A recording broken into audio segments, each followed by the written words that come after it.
All right, we had British Member of Parliament John Hemming about how they kidnap your children if you complain about the Gardasil shot paralyzing them or killing them. That's Times of London.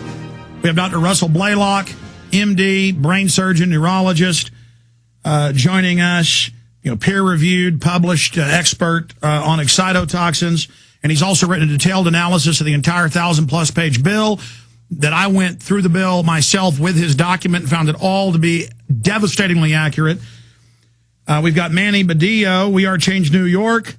Big news. They've got the city of New York to start a big court proceeding investigation of 9/11 and what really happened.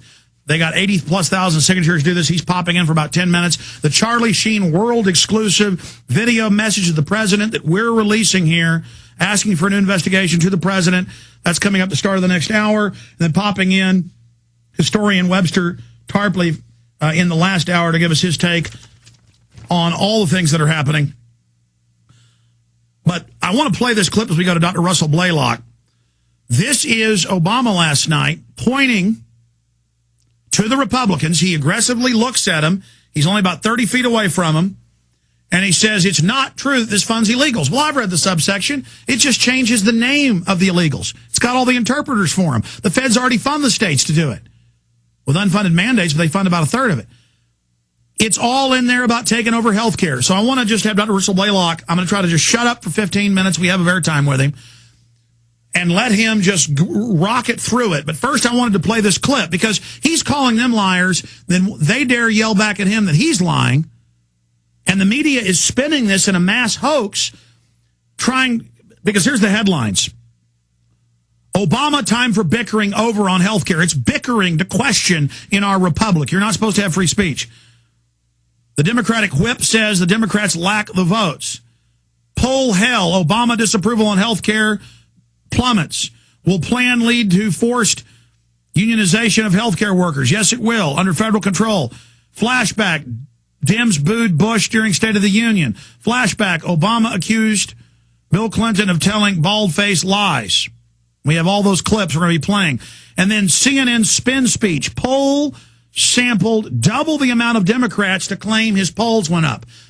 They did 1/3 Republicans, 2/3 in the poll, said it was an even poll of Republicans and Dems to skew the numbers. Caught red-handed in fraud, mainstream news, and CNN even admits it. I mean, this is off the charts.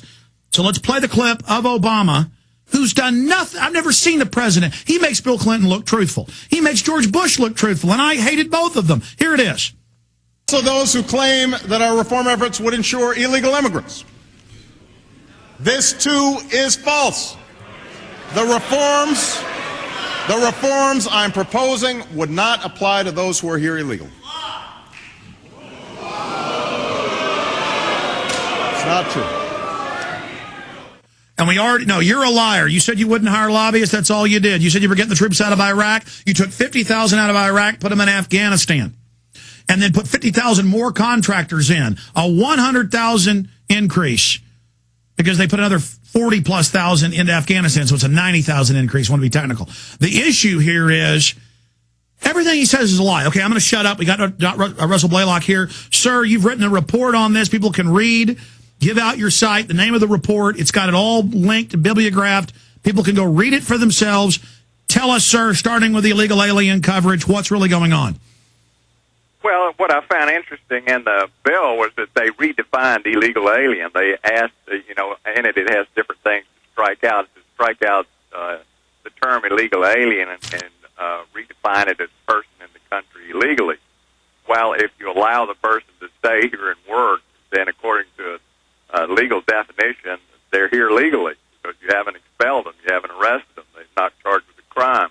Therefore, in judicial terms, they could potentially be classified as legal. They're here legally. So they made an effort to redefine that, and I thought that was strange. Now, if they're not intending to treat illegal aliens, why do they have at least 10 to 15 pages in the bill that's dedicated particularly to language for people who do not speak English? They even say all physicians will have to put signs in their offices in all the languages of the people that they'll be serving. it says that special interpreters will have to be used by all physicians, hospitals, medical facilities for people who do not speak English, and that these people cannot be family members and other people that you have that speak Spanish or other languages. They have to be specially qualified, knowing medical terminology so that they can interpret this for this person who does not speak English. Now, if we have all of this money being spent on interpreting language for people who do not speak English, who is it directed at? Well, it's not directed at legal immigrants. Most of them learn English. It's directed at the illegal immigrant. And, of course, every illegal immigrant can walk into any emergency room and get all the care that you can with top-dollar medical insurance or any kind of coverage. So they already have full access to all American health care. Under this bill, that would continue because it says no emergency room, no medical facility can exclude anyone for any reason. So Obama, sir, is a bald-faced liar. He's a bald-faced liar, and he knows it. Anyone who's even glanced at this bill, I mean, why would you have 10, 15 pages just on requirements that people have language interpreters readily available at every medical facility, at every level? Right now in physicians' offices, when I practice, you had to have an interpreter at your own expense. So I had to pay for the interpreter if a patient. So this is really a non-issue. We already have total legalization of the illegals. Washington Post admits they pick illegals up in these raids and then take them and give them green cards. Homeland Security does. At these one time I cut my finger off, went in, and they kept serving the illegals while I had to have my insurance run. And I said, look, you better get a doctor and come reattach this finger before it rots off or you're liable. I see you running those illegals in there because you know they don't have insurance. I've got full coverage, Blue Cross Blue Shield of Minnesota, because that's my employer in Minnesota. I said, do it now. And they actually kind of snapped to. But as a citizen, I was a piece of trash. Right. Well, this is true, and it's been true. And the other thing in this bill, it says the illegal alien does not have to pay the tax that all other Americans will have to pay. If you don't get health insurance or the public option, you have to pay a 2.5% tax. The illegal alien is exempted from that, even though they remain in the country and are working, some making quite a bit of money. They're exempted from this 2.5% non-compliance tax. Yet they get full access to every bit of care that you do. That's when I hear people say, oh, there's 50 million people who don't have access to health care. That's an absolute lie. There's not a living human being in this country that does not have full access to top-quality health care. But it's kind of a secret for citizens. I had an employee who had really bad Crohn's and couldn't eat and was probably going to die. And I explained to him, I said, listen, even if your insurance has thrown you off, you've got to go explain you're a charity case. He went to New York, had one of the top Crohn's doctors, Dr. Kornbluth, do his surgery, all paid for, $80,000. Right. And so, it's just a myth that you hear this continuously, and Obama says it constantly, as if these people don't have access to health care. That's just sheer nonsense. These uninsured have full access to every bit of health care that you do. Well, sir, go through just some of the other bullet points in the segment we have left and the segment coming up. Some of the other things that are really in the health care bill. They keep denying that government's taking over doctors, that they're going to take money out of your check, and suddenly they're even admitting that now. Well, the interesting thing that I hear all the time is that there's absolutely no rationing in this bill. Obama says that everybody connected with this on the Democratic side, Pelosi says it constantly. There is no rationing in this bill. Every page of this bill is rationing.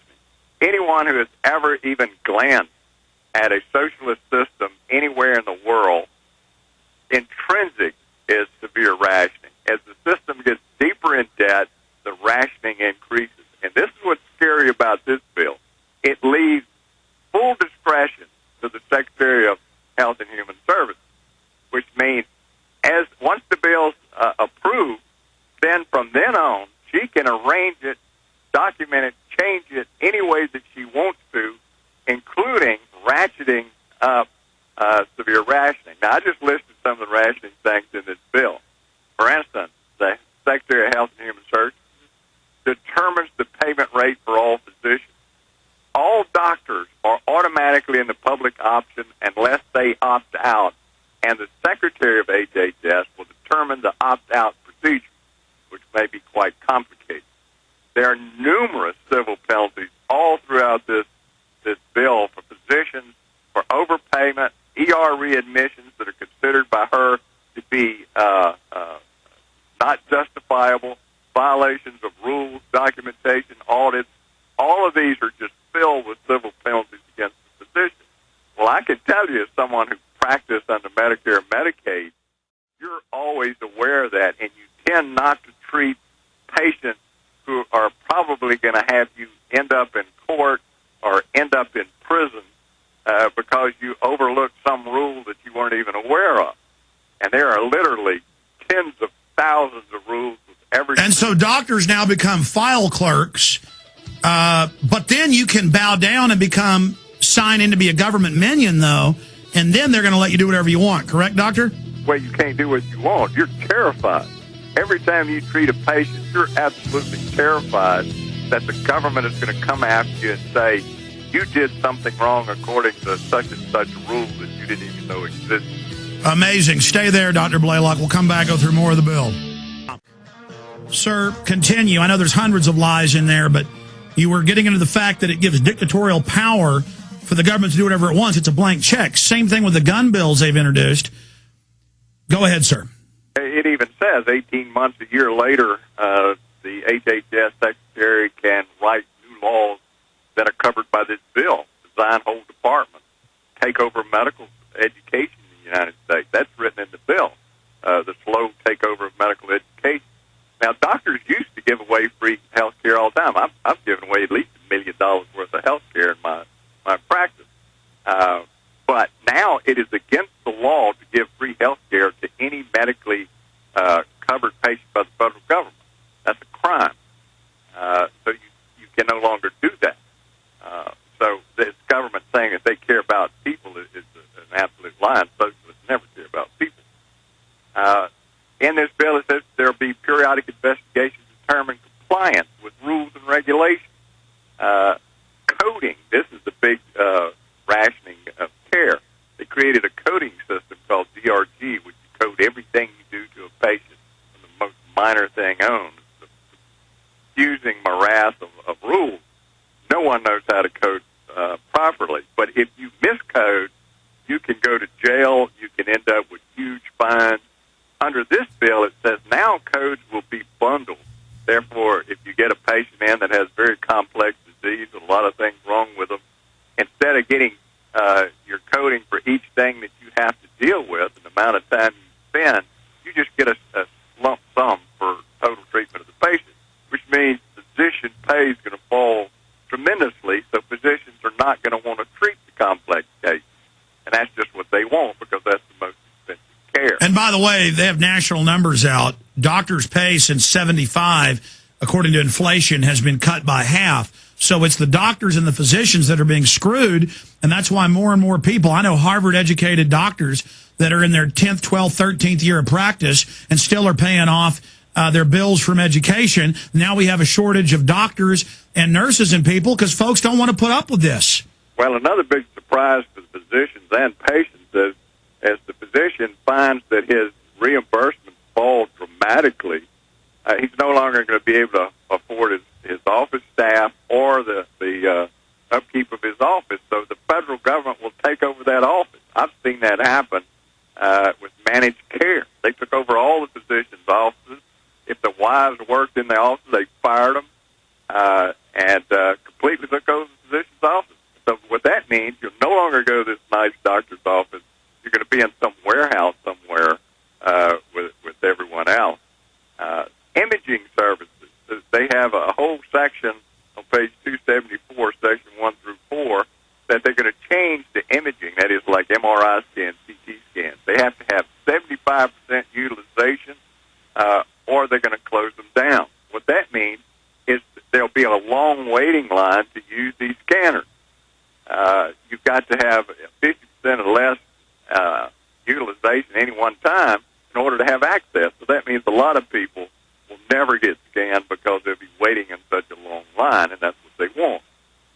There's adjustments for what the Secretary of HHS said is an improper readmission to the emergency room. The hospital will be penalized and the physician will be penalized. Well, that's the disease. That's not the necessary responsibility of the physician. It also says that doctors must determine the abuse and fraud potential of organizations they deal with, or they will be fined by heavy civil penalties. Now, are suddenly doctors supposed to be investigators, and so that if they send a patient to a facility for some care or rehabilitation, they have to know whether this is a high abuse and fraud risk to the federal government? If so, they undergo huge fines, so they'll tend not to send them there. Less rehabilitation. That's rationing. They say that the plan will have increased screening of claims, unannounced site visits, inspections, additional reporting requirements. Physicians will not have time to ever take a vacation or any time off because they will be documenting virtually everything that they do to a patient. It will be massive paperwork. And the physicians will become so frustrated they're going to retire in droves and they're going to quit in droves. Well, my dad is an oral surgeon and a dentist, and that's nothing like a brain surgeon or something, the amount of paperwork you'd have to do. And he says he spends about half his time now with paperwork, and that's one reason there's such a shortage of care in some cases, because doctors can't trust even their most trusted nurses or office managers to do this stuff, because if they make a mistake, they're going to get in big trouble. Oh, they could go to prison. The number one rationing is by treatment protocol. And what that says, it tells the physician exactly what he can and cannot do. That is so criminal. The government practicing medicine. Dr. Blaylock, thank you so much for joining us. RussellBlaylockMD.com is the website. Thank you, sir. Thank you. Do you understand how dark it is? How far down the line we are? How late it is?